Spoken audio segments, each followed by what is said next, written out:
All right, so I'm going to finish talking about overlapping generations today. I'm going to defer my plan to save Social Security till a couple lectures from now, and I'm going to start to introduce uncertainty in this class. The exam will only cover the stuff up to basically the last problem set. So you can, there are a few things about overlapping generations I might say today which will clarify what you already know, but you don't have to know anything beyond the problem you turned in on Thursday. You're turning in today. So you, I think, are better informed now than you were yesterday. I think it's a big help to be doing the problems. So for those of you watching on screen at home, you know, do the problems. So remember we had a situation where there were generations, each of whom was rich when young and poor when old, that looked like that. And it went on forever. That was the only difference from what we've had before. People's lives were shorter than the lifetime of the economy. And to go to the extreme, the economy goes on forever, even though people only live 2 periods. And then there was land, 1, 1, 1, 1. So here's land, here's, and then there's there's land, and then there's generation, as I forgot the generation. Here's generation 0, generation 1, generation 2, generation 3, ...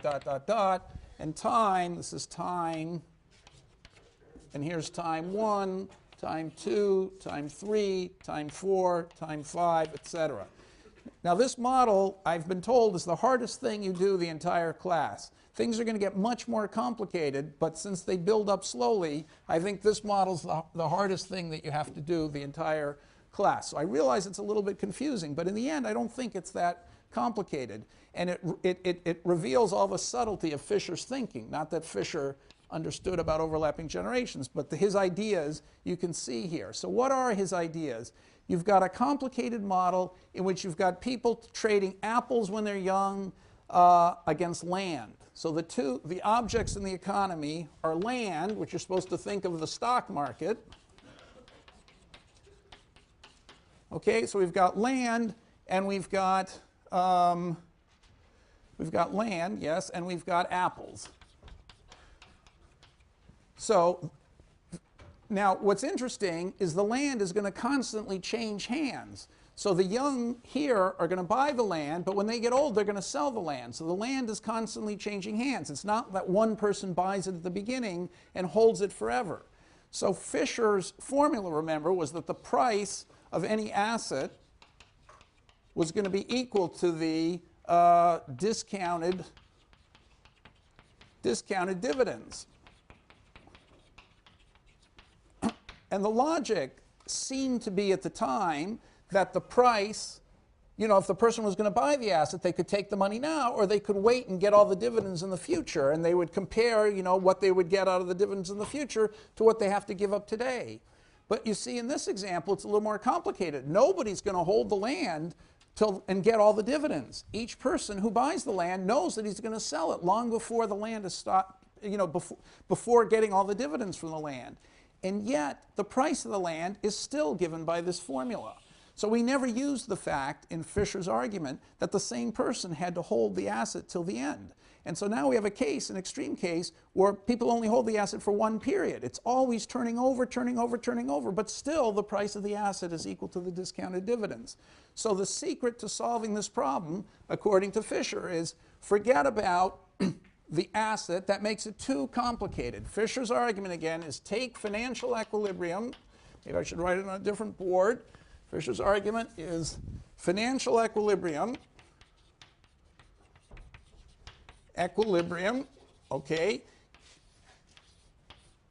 Get rid of assets, put dividends into endowments,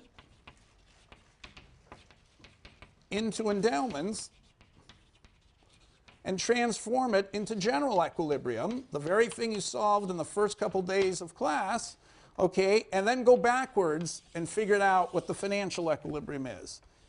So, although it seemed very easy before, it's a little subtler this time, but it's the same principle. Whose endowment should you put the dividends into? The land is changing hands all the time. There's a new guy owning it every period. So whose endowments do we increase when we put the dividends of the land into someone's endowment. You put it into the endowment of the guy who owned it first. So put dividends into endowments of original owners. Okay, so this old person who has the right to the first apple, his own endowment of an apple, and also the right to the first dividend, but he actually has a right to all the dividends. So his endowment, the endowment of Mr. Zero, okay, is going to be 2, 1, 1, 1, etc. Because he has his original apple, plus he's got, and he has his endowment of an apple, because everyone when they're old has an apple. He's also, because he's owned the land before, gotten the right to this first dividend of the apple, that's 2, and because he's the original owner of land, he owns all the future dividend streams of the land. Okay, so we can forget about land after we've stuck the dividends into the right person's endowment, and now we just trade as if it's general equilibrium. We just look for supply and demand and the present value prices, which are P1, P2, P3, etc. Okay, and because it's symmetric, we know that this is going to equal 1 P. We can always make one of them be, one price can be 1. So the present value prices are going to look like this. Okay, and the reason I can make this simplification is by symmetry. Every generation is the same. So it's obvious that I'll be able to keep repeating the same argument over and over again.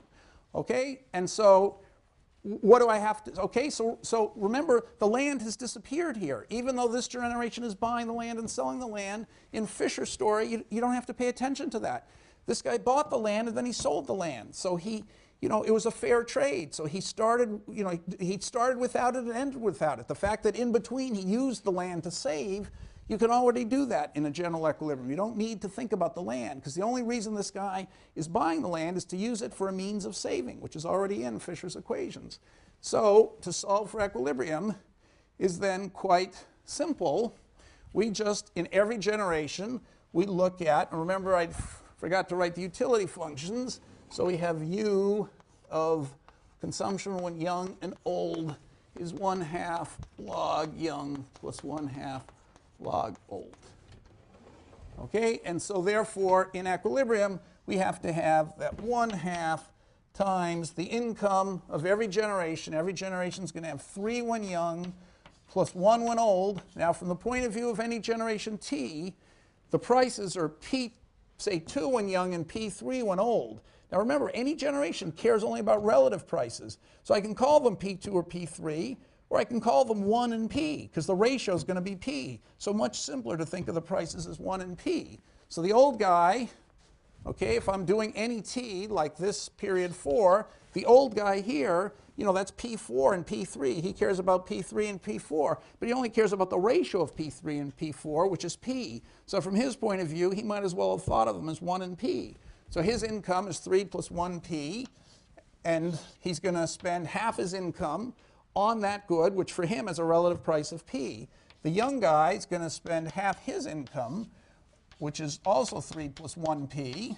This is the relative price between T minus 1 and T. This is the relative price between T and T plus 1. But he's now young, so his price when young is 1, and that has to equal 3 plus 1 plus 1 equals, so I wrote it as 1 plus 3 plus 1 equals 5. Okay? And we solved that, and we found that P equals 0.55. Okay, so are there any questions about how we did that? That's where we ended the last lecture. Is that clear to everyone? Yes? Can you just repeat quickly how the symmetry? Okay. If I didn't have symmetry, I would have to say this is, I would have to write this as, in general, this would be 3 pt minus 1 plus 1 pt over pt, and this guy would be 3 pt plus 1 pt plus 1 divided by pt. Right? That would be, in general, if I had prices, the present value prices, this guy's income would be given by that, because he's the old at time t, and the young would be given by that. Okay? And I'd have to do this, a new equation for every t. Who asked you asked the question, right? So does that make sense? Okay, but I have to do that for every single t. So I have an infinite number of prices and an infinite number of equations. But then you say to yourself, well, you know, this is, if I take the ratio of pt over pt minus 1 to equal p, okay, then the ratio of these two prices is the same as this price. And so I've got, you know, I'll have one equation in one unknown variable, and that same equation will get repeated every other generation. Because when I go to generation, you know, s, which is another generation, all that matters is the ratio between pt minus 1 and pt pt plus 1. So if I assume those ratios are always the same, I'm going to be repeating the same equation over and over again. So if I can solve it once, I can solve it an infinite number of times. It's basically the same equation written infinitely often. And so as long as I keep these ratios constant, I'm just doing it over and over again. So I only have to do it once. So so it doesn't have to work out that it's, you know, that it's just because, you know, every generation has the same endowments and every generation has the same utility. That's why it's such a simple thing to solve. Yeah. Is the regular P before you erase this then sort of a weighted price that becomes the old age consumption price because we assume young age price is 1? The P, this P, is just the ratio between, this is how I got P. PT, okay, P is PT over PT minus 1, which also equals PT plus 1 over PT. The ratio of all the prices is always P. Okay, the ratio between time t and time t plus 1, this good is more valuable than that good. This good is only worth P is 0.55. It's only worth 55% of this good. And then this good here is only worth 55% of that good. So the symmetry assumption, you know, but the symmetry of the problem suggests that I could guess that the prices are going to, the present value prices are going to decline by the same percentage every period. So,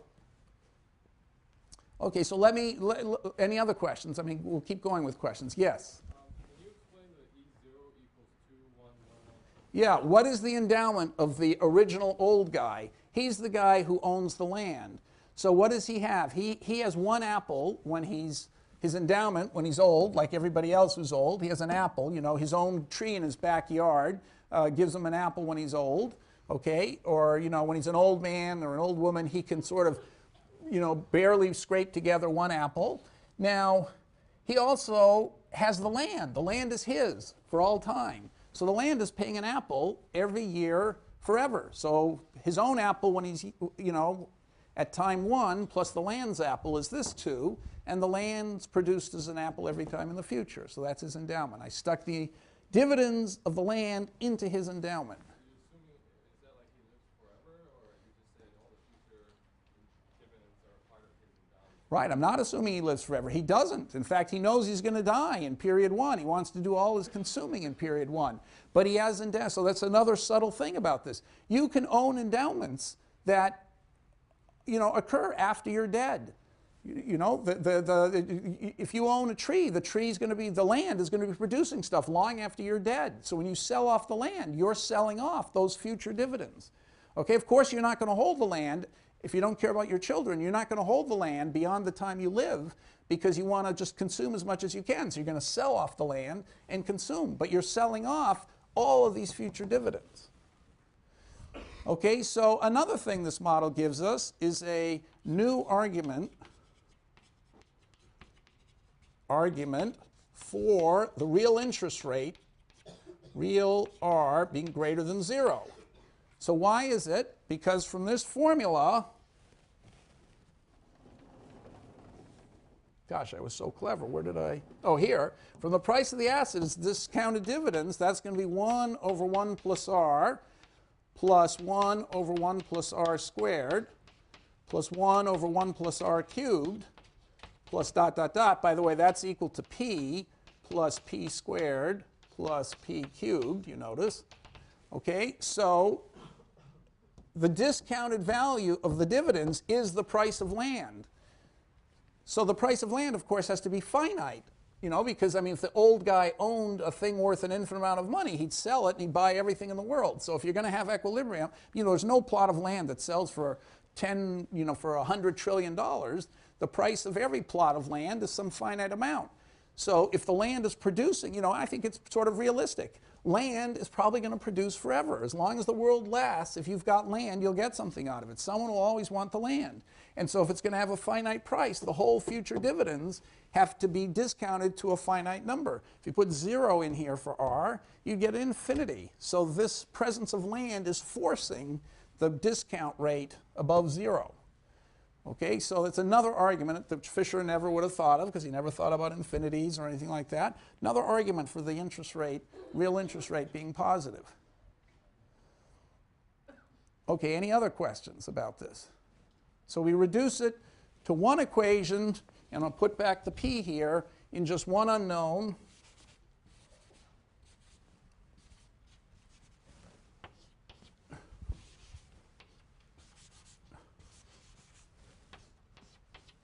Okay, equals 5, and we solve it and we get p equals 0.55. Okay, and it's a quadratic equation, so you can all solve quadratic equations. Now, in this, okay, what else do I want to say? So now, you could analyze all sorts of things. You could do the same comparative statics Fisher does. Suppose we changed the utility function and made this, you know, a third instead of a half. That would correspond to doing what? Making people more what? Impatient. Okay, and what would you think would happen to the interest rate? Go up. Okay, so in the Excel file, we're going to do just that. We're going to see it's going to go up. Instead, we could do the Social Security thing, and we could have every young person give something to the previous old, which means everybody's endowment goes from, say, 3 to 2 and 1 to 2. Okay, so they get more in the future and less in early on. So again, you could resolve for equilibrium, and Fisher's saying if you've got more endowment in the future and less in the present, you're going to have a higher real interest rate. So you get a higher real interest rate.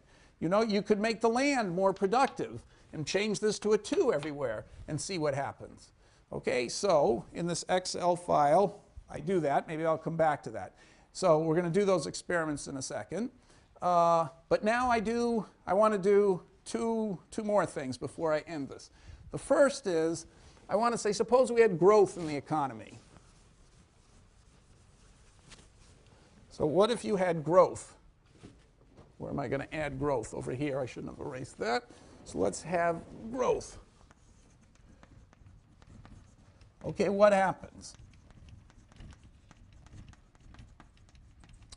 Well, Tobin, you know, Yale's greatest economist after Irving Fisher, he said something which was 90% right, but not 100% right. He said, you know, I pointed out to him that I got these guys at Social Security, I worked with them, and, you know, anyway, these people at Social Security and the Social Security Administration calculated who were the biggest beneficiaries of Social Security, and it was Tobin's generation, the same generation as my father. And I said, look, it's your fault that Social Security is such a mess. You benefited, and I'm going to have to pay for it. And he, you know, just like you're feeling you're going to have to pay for it, so it's even worse for you. But even my generation's not getting a very good deal. Yours is getting a terrible deal. Tobin's got a great deal. And so he said to me, it's not his fault, it's my fault, because I didn't have enough children. Okay, so the question is, what happens if you know, what does that mean? So what Tobin meant is that if instead of having one child for every adult, okay, so every family has 2 children. In other words, instead of one child for every adult, so it goes 3, 1, 3, 1, 3, 1, we start doubling the, you know, the generations are growing through time. So since this is 30 years or something, we could think of the generations doubling. That wouldn't be such a fast growth rate. And so Tobin would say, you know, might have meant if you double the generations, you're going to have 6 and 2 is the endowment. You know, 2 guys at 3 and 1, which means 6 and 2. Then you're going to have 12 and 4. It's going to be a gigantic growth. And so each generation, when it's old, the young guys only have, if there's 6 and 2 here now, instead of, so I should use a different color. If I wrote 6 and 2 here, if I put 6 and 2 there, then each guy would have to, or 2 guys at 3 and 1, each 3-1 guy would only have to give up half, half of his endowment, half a unit, because there'd be 2 of them, each giving half a unit to the old guy, and each one, when he gets old, getting a full unit. So this guy would get a full unit, the next generation would only give up half a unit. And because there were 4 times as many people in the next generation, each of them would still give a half, making these 2 old guys get their full 1, and when they got old, they'd similarly get a full 1 each of them. So it would seem that if you had a faster growing population, then Social Security would be a much better deal, because the young would have to give up less to the old and still get fully paid back when they were old, and so Social Security wouldn't have been a problem. Okay, so why isn't that so why wasn't it our fault, my fault? In your generation, there's probably not going to have any more children than my generation. So what's the, is that true, Tobin's argument? Is it true that if we just had enough children, we could pay, no one would have to lose out in Social Security? We could make the original generation better off, and also every other generation after that better off? Yep. I think it would raise interest rates so that even giving up a half to get one would be a loss in the real terms. Right.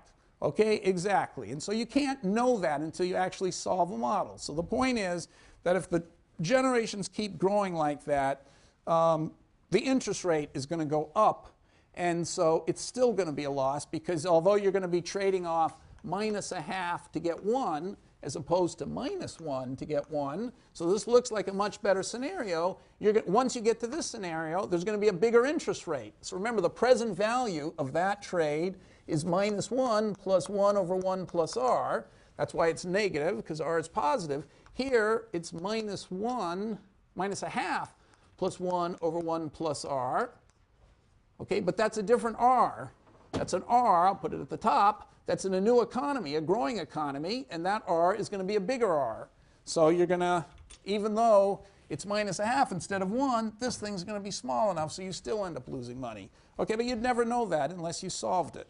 And in fact, it's still going to depend on a little delicate assumption. So I claim, so Tobin, by the way, never bothered to work this out. I claim that if you're going to be doubling the population like this, there are going to be a lot more people working on the land, and so the dividends of the land are probably going to grow at the same rate. So I would add a 2 here. I'd make the dividends of the land also double if the population doubled. Okay, so the land dividends are going to grow. And so now you can see why the interest rate has to go up, because the present value of the land still has to be a finite number, the present discounted value of the dividends. And if the dividends are growing, then the interest rate had better be growing even faster if you're going to make that a finite number. So sure enough, when you solve it, you're going to get a higher interest rate. Okay, and so how would you solve it? Let's say the growth rate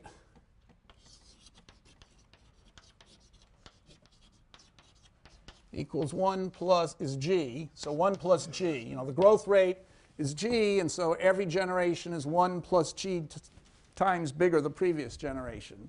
So you can just change this equation very simply. What would you do?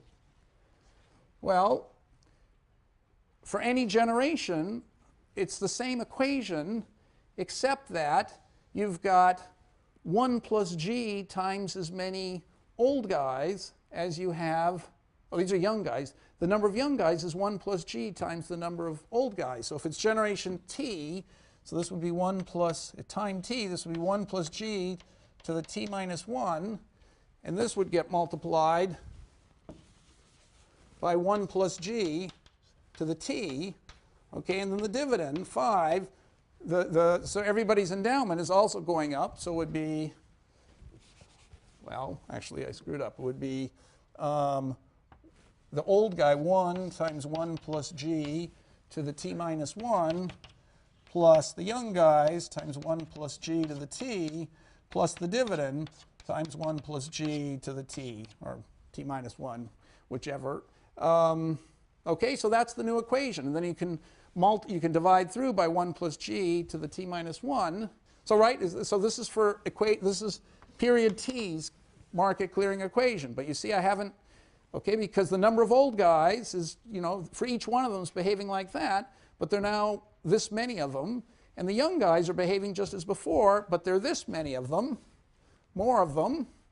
And then the endowments of the old have been grown that far. The old generation has this many endowments. The young has this much endowments when young. And then the land, we also assume, grew. Okay, so you can just now divide through by 1 plus g to the t minus 1, and that goes away. And that just leaves that. That goes away. And that goes away, and that goes away. So you'd have that equation. Oh, no. Yes. I was afraid someone was going to do that. Okay. So let's just see where I got this equation from.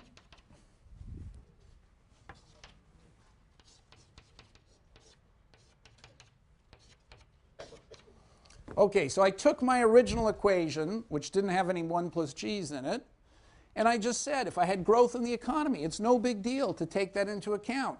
I'm still going to have one equation, so I can still solve it. It's just that at every time t, how many old guys do I have? I have each old guy behaving the same way as before, except that now, there's been a growth of 1 plus g. This is a generation before this one. So this generation is of size 1 plus g to the t minus 1. The young generation, which is one generation ahead, has grown by a factor of 1 plus g. So there's 1 plus g to the t of these guys. So I take their old demand, the same for each guy, but different number of guys, and the young generation's demand, and I have to set it equal to the supply.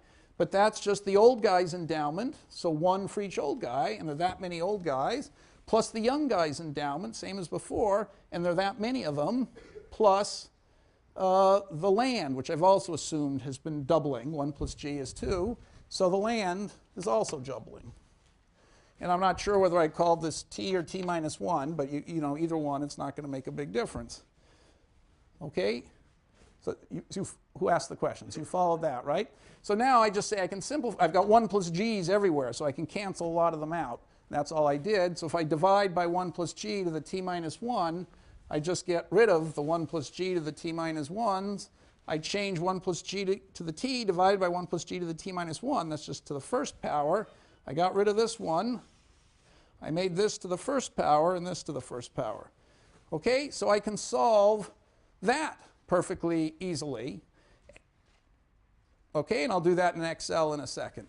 So, and then we can see what happens to everybody's utility. So, are there any questions about what I did here?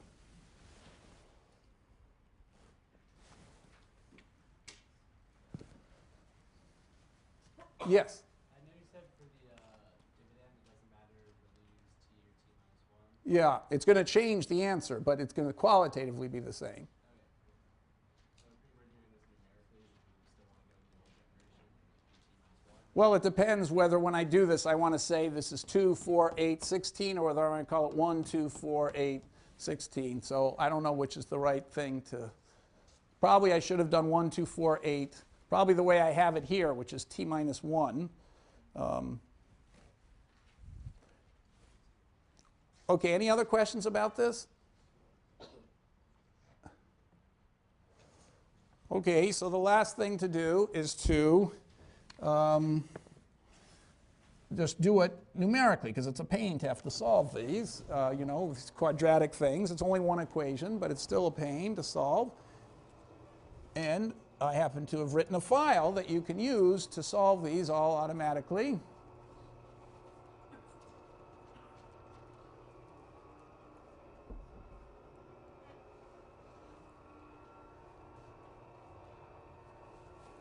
Well, this doesn't look too good.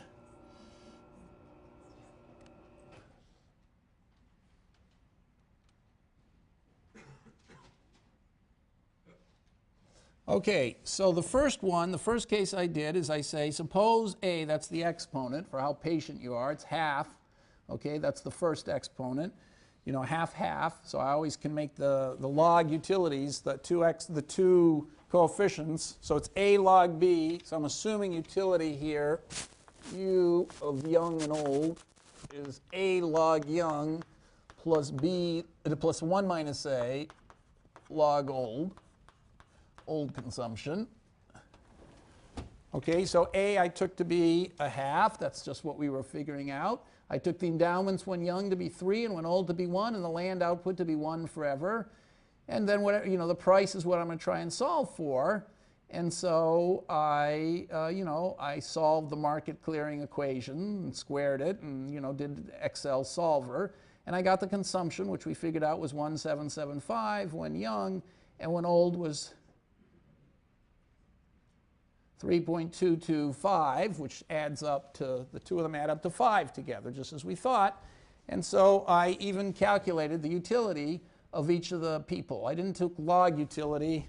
Actually, I wrote a monotonic transformation. I put y to the a, z to the 1 minus a. It was easier for me to, you get positive numbers. That's just that's e to the u. So I might as well describe utility as the exponent of u.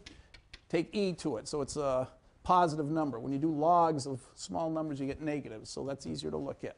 So that's the utility. Okay. Now we can do Social Security. What happens with Social Security? The only effect of Social Security, remember, it's the same model. You just take stuff away from the young and give it to the old. So nothing changes except the young's endowment goes down to 2 and the old's endowment goes up to 2. And then the rest of the model is exactly the same. And so, of course, it's going to give you a different price. PA is different. So PA is smaller. That means today's price of next year's good is smaller. That must be more discounting. So I did the interest rate, 1 over 1, 1 over 1 plus r equals p. So, p, the inverse of p is this thing. Okay, so the forward rate is 161%. And if you think of that as 30 years, that's an annualized 3.2% interest rate. Before, it was only a 2% interest rate annualized, right? Remember, we got the 1 plus r to be 181%, 1.81, so r is 81%. Okay, so this Social Security doubled the interest rate from 81% to 161%. Huge increase in the interest rate. So Social Security has raised the interest rate, and so you resolve the whole equilibrium, and it had it didn't crush everybody, but everybody's utility went down, except for the very first generation. We know they won for free. Okay, but now I could do the same thing with growth. Okay, I could just solve that equation on the left. And so I plug in now the growth rate from generation to generation, 1 plus growth. And here I've got 2. Okay, so it doubles every period, just the example I did. And so I solve it. And you see that, of course, when the generation's growing and land is being more productive and there are more apples and stuff like that, there's just more for everybody to consume. It's actually made everybody better off. Okay, but now we see that Tobin, and the interest rate is higher, way higher, 247% instead of 161%. Okay, if I do now Social Security in the growing economy, every generation when young only has to give up half an apple and get a whole apple when old. So that raises the interest rate from 247% to 300%, annualized from 4% to 4.7%. Okay, so the rate of growth is faster now than the growth of the economy, right? This interest rate, 300% is faster than the rate of growth, which is 100%. So again, everybody is going to lose. They're going to go from 3.06. They're still going to lose by Social Security to go down to 3. But Tobin, I would say, is 90% right. Although more children doesn't solve the Social Security problem because it's going to increase the rate of interest. So you're still going to have losers. Nonetheless, the loss is now much smaller with lots of children than it was before. So Tobin, I would say, is 90% right. If only every generation would have more children, we still would have had a crisis in Social Security. We still would have had, every generation complaining it was getting a bad deal, but it would be a lot worse. It would be a lot less bad than it was before. Okay, so, and then I did this variant depending on, what we said, whether the growth was, whether I had a g to the t or a g to the t minus 1 there. It doesn't really change that much. Okay, so that's it. So you see, just by a very simple modification of the problem. You can resolve, you know, you can just, it's just, the understanding is so much, at least in my mind, so much clearer now about what role growth plays. Having more children doesn't make the problem go away. It makes it better, but you can never make it grow away because the interest rate is always going to be higher than the rate of growth of the economy. Okay? So let's do one last experiment on this stuff. Okay, another problem to resolve. So this was a big, I wrote a paper. The newspapers were saying the same sorts of things, and I'll tell you what they were saying.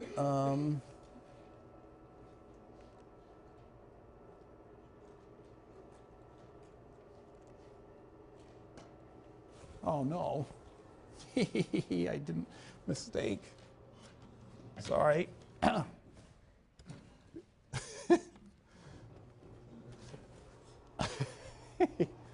Okay, so remember those pictures that we showed before of the stock market. If you discount for, if you take out inflation, the stock market seems to go in these waves where prices go up and then they come down, and prices go up and they come down, and prices go up and they come down. We've had 5 big waves of stock markets going up and coming down. We're now in a period where they've been coming down. You know, the stock market is lower now than it was 10 years ago, correcting for inflation. In fact, even not correcting for inflation. So why would you expect that to happen? Is there any logic to that? So here's an old picture of the stock market. So I wrote this paper in 2005. So remember at the first class we had a picture like this. You can see the stock market going up and down, up and down, up and down, up and down, 5 waves. It's now come down further. This is like 2001 or 2, so it's come down way further than that. Okay, so is there any explanation for why that would happen?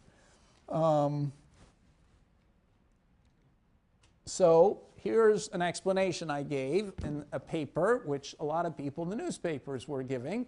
I said, the baby boomers. I said, you know, all these baby boomers like me, we're getting old, we're going to start selling our stocks, and so the stock market's going to go down.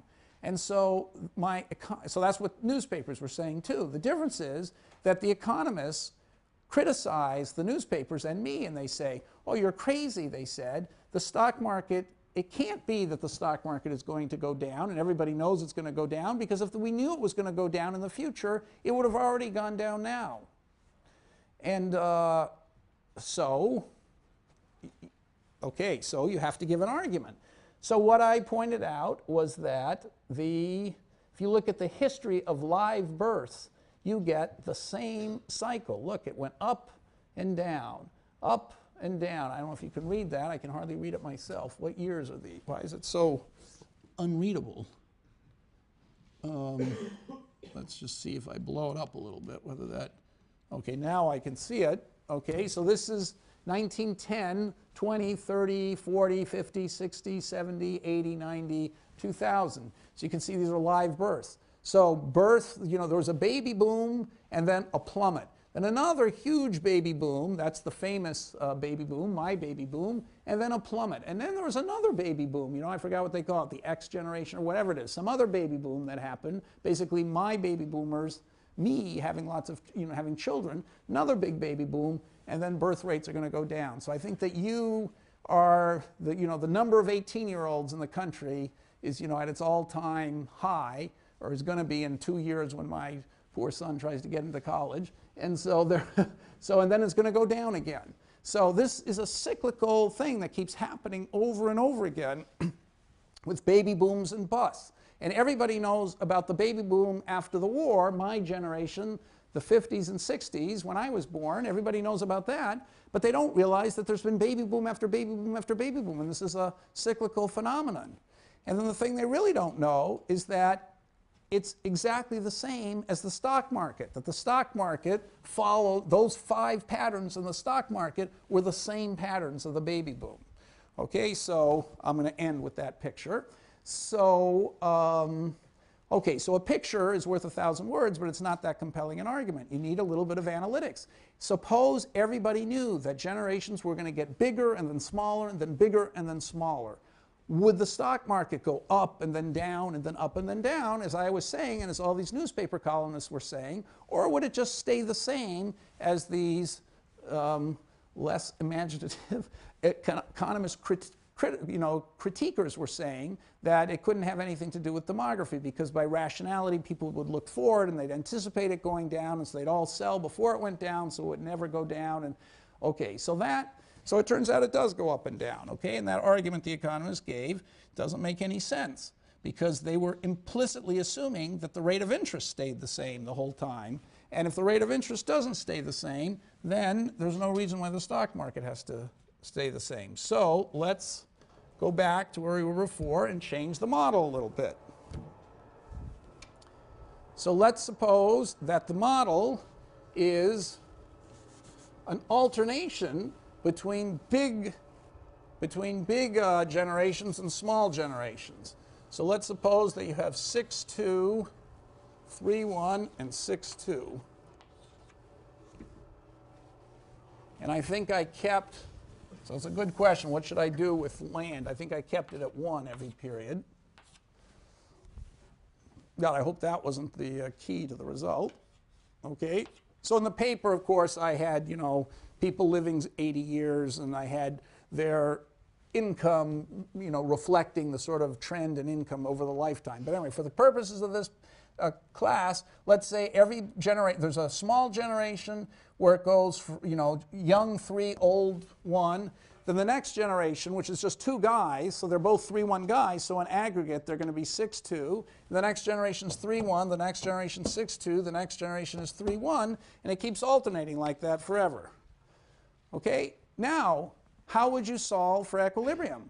Does the whole thing get just much more complicated? I mean, what happens after all?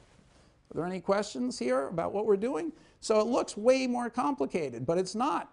It's a little bit more complicated, but not much. You can still solve for this. Okay, so I'm going to not spend too much time on this, but I'm just going to show you what you would do. So what would you do? Well, by symmetry, I claim you can guess that there are going to be 2 prices. So you notice that every generation only cares about the relative price between when it's young and when it's old. So there's this relative price. That relative price between consumption at time 1 and time 2, that's going to affect the generation born at time 1. It actually has no effect on any other generation. These generations are born after that. So this interest rate, this relative price between these 2 periods, affects only 1 generation. Okay, so this generation is affected by the interest rate between time 2 and time 3. This generation is affected by the interest rate between time 3 and time 4. Every generation is responding to the interest rates during its life, not during another generation's life. So by symmetry, I think you could guess, and it turns out to be true, that there's going to be a price, a relative price, I should call them small, relative price for the small generation and a relative price for the big generation.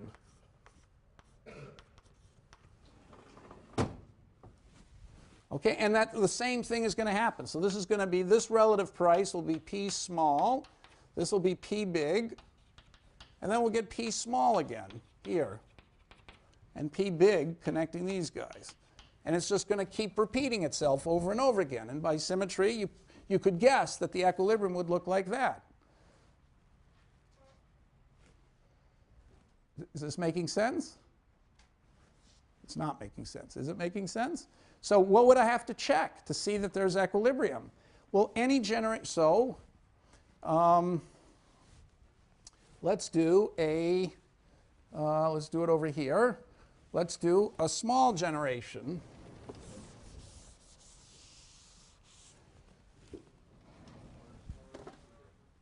Oh, okay, so we never did the first. So the first generation, yeah, it depends on whether we start with a small one or a big one.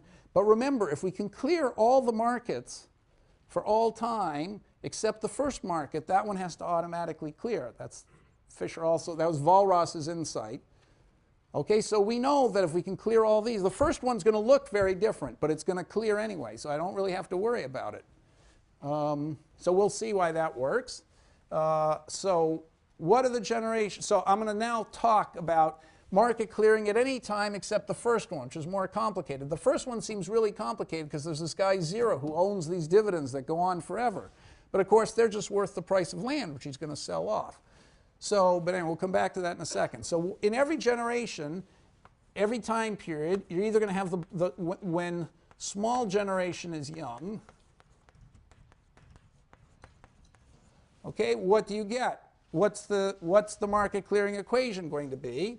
Well, the small generation is going to be young, so that means the old generation is big.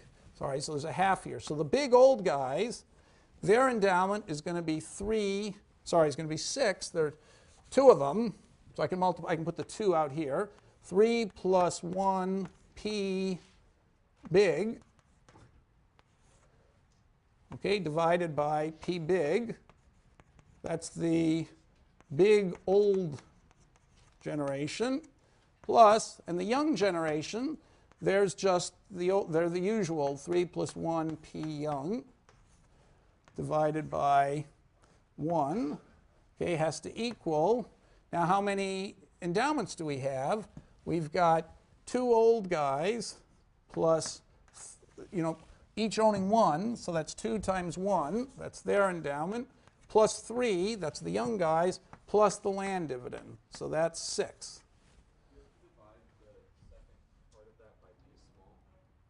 So this should be P small, not Py, P small.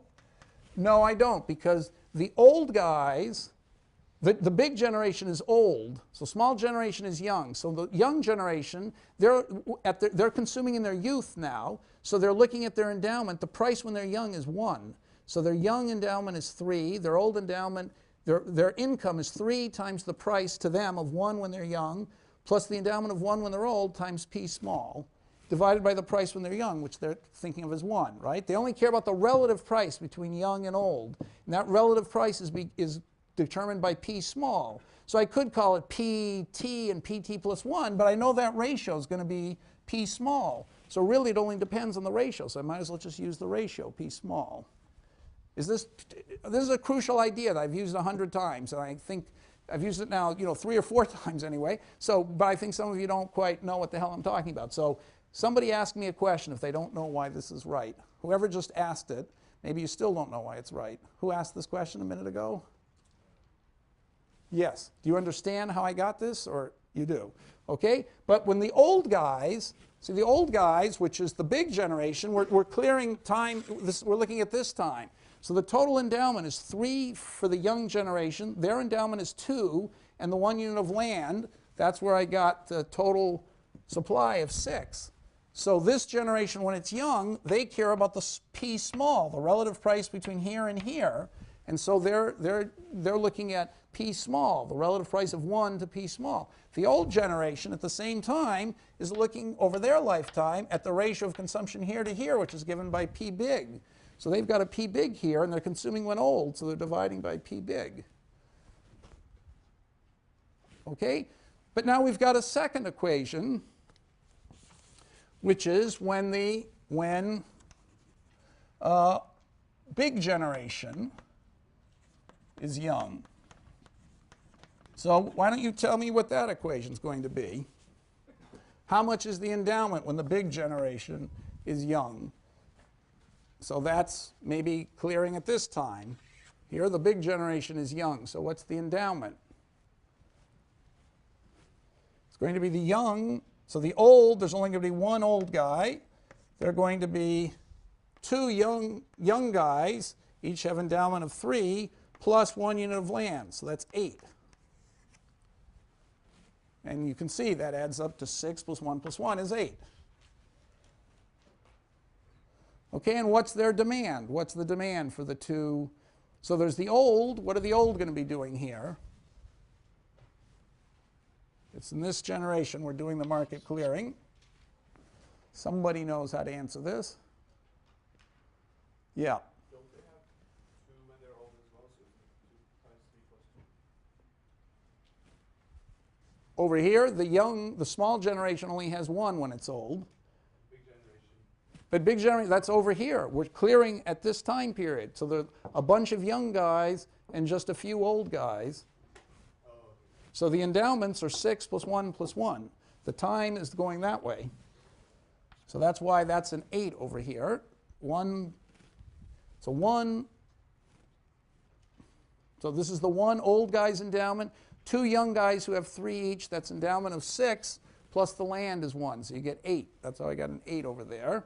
That's the supply, so what's the demand? Who's trying to buy the stuff? What's the demand of the old guys? They're going to spend all the resources they have. So, and that's going to be what? They're planning to spend when they're old. Okay, we're doing this one. So when the point of they make their plans when they're young. They anticipate what the prices are going to be, and so how much do they plan to spend when they're old? 3 plus 1, P what? P what? What P? P small, exactly. Over P small plus, what are the young guys doing? We're over here, so 2, there are 2 of them.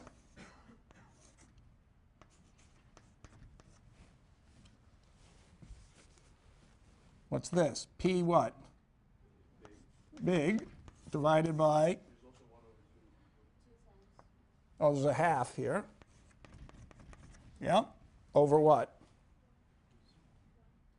1. Okay, exactly. So that's it. So there are 2 equations and 2 unknowns, P big and P small, and 2 equations. So to solve this whole model, you could get 2 equations. You just have to solve these 2 simultaneous equations, which I did. Okay, now, and then you can find the effect. So all these old economists, the economist critiquers would say, well, P big should equal, okay, what will be the price of land, by the way? So what's the price of land going to be in the end?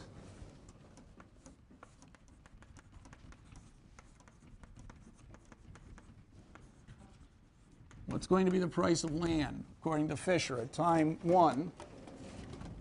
At time 1, let's say. So right here, what's the price of land? Remember, it's the price after the dividend is paid. So what's the price of land? Let's do the present value of the discounted dividends. What would it be? Maybe I better write it over here.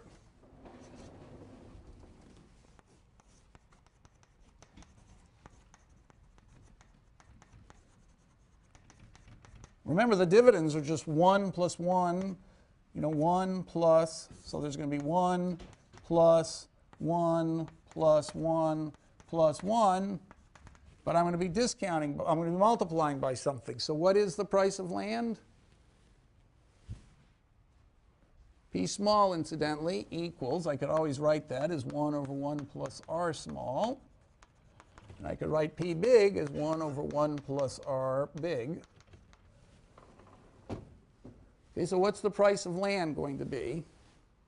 So it's the price of land starting here just after the dividend is paid. So it's very, it's hard to think about this. But if you can figure this out, then you've totally understood everything in the course, because this is so much more, it uses all the ideas in a just way more complicated way. Yes?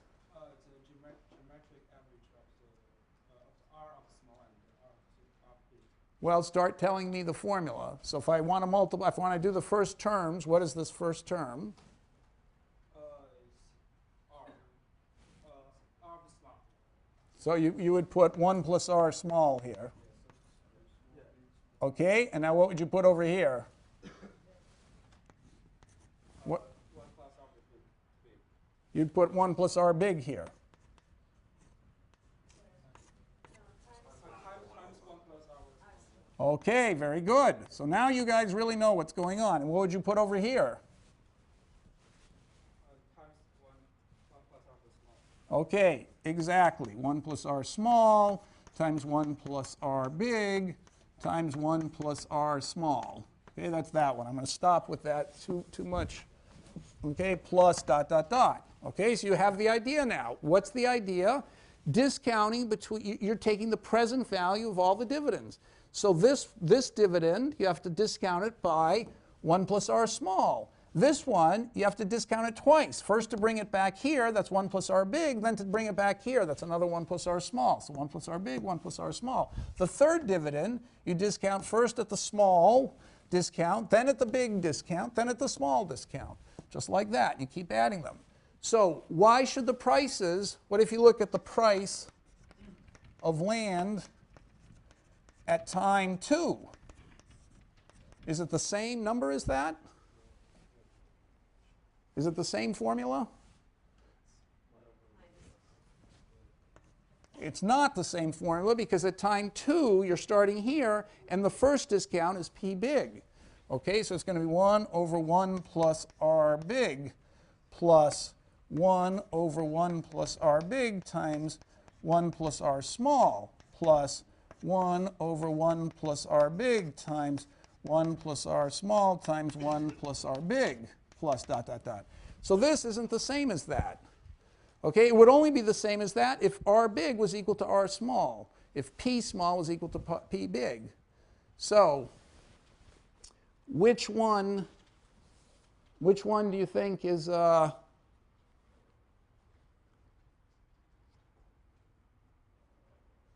which one do you think is bigger? You think P small is equal to P big, or one of them is bigger than the other? And why? That's the answer to the critic's puzzle. So you see, you've taken something that appeared in the newspapers. It sounds like common sense. If there are all these middle-aged people like me bidding up there were so many of us who want to hold stocks. We're at the peak of our earning power. We've got tremendous amounts of money. We want to, what are we going to do with it except put it into stocks? You'd think common sensically the price of stocks would have to go up. When we get old and we're selling all our stocks, you'd think the price of stocks would have to go down. Okay, so that would tell you that the interest rate was going to be bigger or smaller. So that would suggest that the price at time 1, when the small generation was young, would be low, and the price at time 2 would be high. Okay, and that could happen if this interest rate was low and this interest rate was high.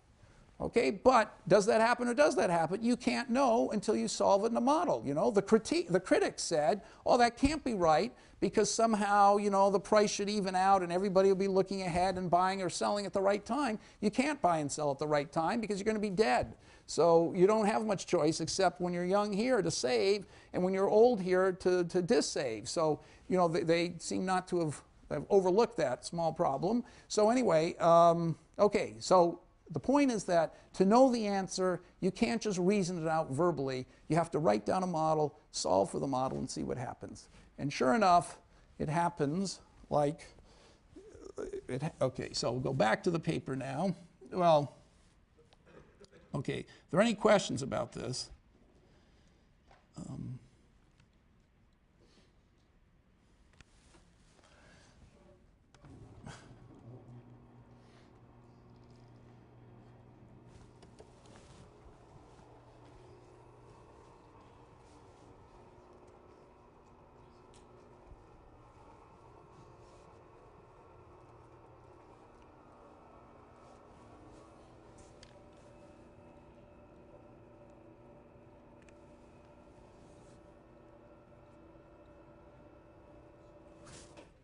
Okay, so all I did in this spreadsheet is I wrote down those two equations. So you see that I've got the young and the old have the same half-half log utilities. The small generation is 3:1. The big generation is 6:2. Land is always producing 1 every period, and we get 2 different prices.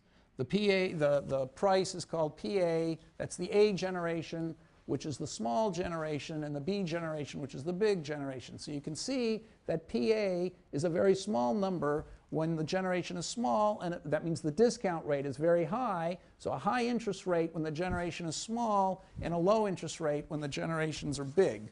So in the money-making peak of the big generation, the real interest rate is small, and so that means you're not discounting very much. And so the prices are high of land. And so sure enough, the price when the small generation is young is 1.29, and when the big generation is young, it's 2.08, vastly higher. So it really is the case that as the generations rise and fall, the interest rates rise and fall, and the price of land rises and falls. And everybody's rational and anticipating everything. Okay, so there really is, you know, it really could be. I'm not saying it's true, you know, because it could be a coincidence that these things all matched up. But the fact is, demography can have a big effect on economic equilibrium in the stock market, and you can be an economist and believe in demography. You don't have to be a Marxist or something to think demography and fertility and all that stuff is going to affect the economy. And for a long time, economics tried to wall itself off from other social sciences and say, oh, those fertility people and, you know, all those touchy-feely people, it's got nothing to do with the real markets. Well, it has a lot to do with the real markets. Okay, so one last thing. Would you rather be in the small generation or the big generation? Of course, the answer's there, but tell me why. Yep. Okay, that's correct. So I'm screwed. And so why is that? Well, it turned out to be the utility of the, this is the utility of the big generation per person. You know, of course, adding the two people together, it's bigger. So per person was this, a lot less than the generation of the utility of the small. So why did that happen? Why exactly is that happening? So remember, I'm distinguishing sort of your peak, I'm calling young your peak earning years, and old, I'm calling the stuff when you're retired and not earning very much. So why is it that a high interest rate is good? Yes? It encourages consumption today for the young generation. Well, I think the point is, if you're making money when you're young and you've got a high interest rate, that means a high return. So you can make a big return through your life, whereas my generation had a very low return. You know, the return I'm getting now is terrible. It's negative. So, you know, the return I'm getting now is just hideous. But when when my parents were young, they were making an astronomical return, incredible rates of return. Okay, so, and they were earning money, you know, in their younger years and investing it to save when they were old, and they're getting incredibly high return. There's nothing to do with my money. There's so many people like me pouring money into the stock market, we're getting a very bad return, and that's why it's not so good to be part of a big generation. So other people had said the same thing. They said big generations have to squeeze into the same houses, so there's less housing stock, you know, or we build more houses, the next generation comes along, there are all these houses built for them, and there are less of them to, you know, so they get better houses, and, you know, everything's better when you're the small generation and you're screwed as the big generation, and here's an example of it. Okay, so that's it for Social Security, all the things I wanted to say about Social Security. Now, the exam, as I say, will end with, you know, you won't have to do the 2 generations and all that stuff on the exam, but the first part about solving for the 0.55, that one you might have to do something like that. But anyway, the lesson that, you know, you can have a controversy in the newspapers with arguments on both sides. You never can figure out the right answer till you write down a model. And the model can be very simple, the kind of thing you could do as an undergraduate. That's the lesson I'm trying to communicate. All right, so from now on, though, we have to change gears, and I think the course gets a lot more interesting, okay? But we needed all this background basics to have the logic of finance. But finance is really nothing without uncertainty. You know, if you don't know what's going to happen tomorrow, that's when the thing gets interesting. That's when you have to think harder. That's when people make mistakes. That's when a hedge fund can make a profit. That's when, you know, everything gets more exciting when there's uncertainty, and we have to start adding uncertainty to our thinking about the world. So since I only have a few minutes, I'm going to spend the last few minutes just reminding you of what you're supposed to know about uncertainty. Which is this slide. Okay, so it's not a very complicated thing. Where's the, oh, I see PowerPoint. Okay, so there are 2 kinds of uncertainty, one of which we're never going to get to. So the uncertainty that we're going to work with in this course is everybody understands what could possibly happen. So this was a brilliant, you know, states of the world model, it's called. So Leibniz is supposed, he says states of the world right there. Leibniz was the one who first invented the idea of states of the world. He said we live in the best of all possible worlds. So if you don't know what's going to happen in the future, we're going to represent that as many potential states of the world. Now there are other ways you could model uncertainty, and philosophy is a big, you know, big subject in epistemology and philosophy. I'm going to stay, Hugh closely to the states of the world thing. So if there's something about the world we don't know tomorrow, I'm not going to assume that it's just vague in our minds and, you know, we can't quite make it out. I'm going to assume you actually can make it out. It's just you don't know which of the possibilities are going to happen. So it's many states of the world. So a example of that, of course, is spinning a dice or spinning 2 dice. So you don't know, which of 36 possibilities is going to happen. Each of those would be one state of the world. Okay, so we can, so those are all the possible sums. So there are more states of the world than there are outcomes, notice. You can get 2 through 12 as the sum of the dice, but there's still 36 possible states of the world. And so that random variable, the sum of the 2 dice, is expressed as a function. It says in every state of the world, what is the random variable's value? So our state of the world, by that I mean something that's so detailed that it tells you the value of every random variable. So that's how I'm going to be thinking of uncertainty, that we're here today and a bunch of different things could happen tomorrow, and this is an exhaustive list of everything that can happen tomorrow. We're going to have to come back and criticize this assumption, but it introduces uncertainty in a way which is still quantifiable and not vague.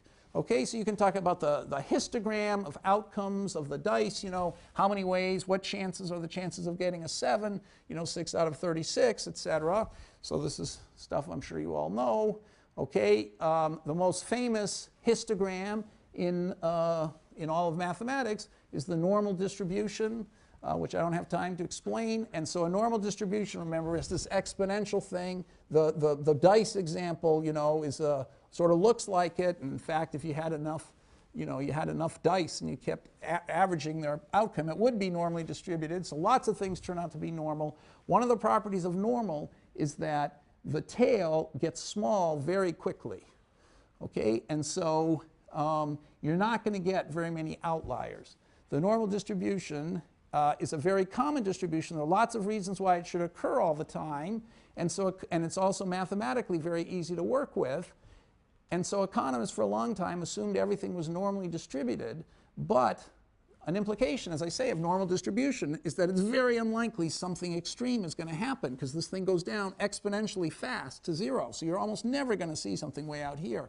Yet we get these crashes fairly frequently. If every 10, 20, or 30 years or something, there's some gigantic outlier. So clearly things can't be normally distributed, and that's called fat tails. Okay, and I'm sure you've heard about that in the newspaper, and we're going to come back to that.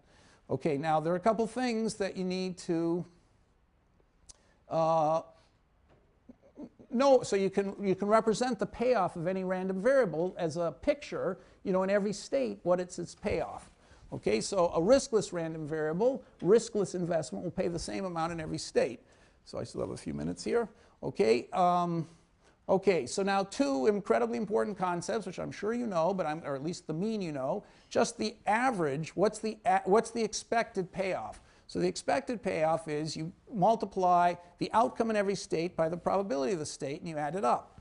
Okay, so how many different ways? So if you have 1 dice, okay, you can figure out the expectation of 1 dice. It's equally likely to get 1, 2, 3, 4, 5, or 6. And so if you add all those up, multiplied by a 6th, you get 3.5. So the expectation of 1 dice is 3.5.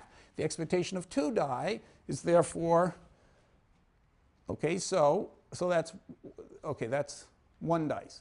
Okay, now the expectation of adding 2 dice together is of course going to be 7 because the expectation of 1 dice is 3.5 and the other dice is 3.5 and so the expectation of the sum is the sum of the expectations, so it's 7. Okay, so you know that. Now one more thing that you have to know is the variance. So how do you measure how uncertain you are about what's going to happen? Well, the simplest number to do, like with the dice, is to say, okay, the expectation is 3.5. When we don't get 3.5, it means there was some error. Our expectation wasn't confirmed. So you could just measure the error as the distance between 3.5 and what you actually got. So if you got a 4, you could say you were off by a half. But people don't do that. They measure the square of the distance, okay? And they take the average square of the distance. That's called the variance. Okay, so it would be, if you got 4 when you're expecting 3.5, the error is a half squared. So it's, you take a 6 times a half squared plus a 6 times 1.5 squared plus a 6 times 2.5 squared. That's for the high mistakes. And the low mistakes, you take a half times a half squared plus a half times 1.5 squared plus a half times 2.5 squared. Now, why do they use the expected squared error instead of just the expected error? Well, for this simple reason, which you may not have thought of, if you had to guess, if you looked at the error as the penalty for making a wrong guess, and you were forced at the beginning to say, what guess would you like to make for how the dice is going to turn out, how the die is going to turn out, and if you're wrong, we'll penalize you by this measure of error. Well, if you're just taking the absolute error, your best guess would be any number between 3 and 4. You could say 3.5, but you could also say 3.25, because if you said 3.25, you'd become closer on all the low rolls of the dice and be a little further off on all the high rolls, and you'd get exactly the same error. So you could say any number between 3 and 4. But if you make the error the square of the mistake, your best guess is always to say the expectation. 3.5 is the only thing you can say to minimize your expected penalty if the penalty is the squared error. So because of that, that's connected to a mathematical thing, and in orthogonal vectors and all that. Because of that, the error we talk about always is the squared error. And so that's whenever we're measuring uncertainty, we're going to talk about the squared error. The average of the squared errors, or the square root of that, which is called the standard deviation. Okay, I have one more minute to just finish this. So this is, I'm assuming you all know that, okay, or can learn that. Okay, one more thing that I'm going to assume you know. The last thing is the covariance. What does it mean to say that random variables x and y move in the same direction? So this was quite a brilliant thought. So what it means is that to move in the same direction means if x surprises you by being above what you would have expected, so if the expectation of x is x bar and the expectation of y is y bar, if you multiply the two and they're both higher than you expected, you'll get a positive number. If they're both lower than expected, you'll also get a positive number. So by taking this sum, the expected deviation from the expectation multiplied, you get a number which, when it's very positive, it means they're either both positive together or both negative together. So they're going in the same direction. If one of them is above the average while the other one's below the average, then you'll get a negative number. So big covariance means they move in the same direction. Big negative covariance means they move in the negative direction. Okay, so I'm going to take it for granted you know this, and we're going to take this up starting right after the exam, which is on Tuesday.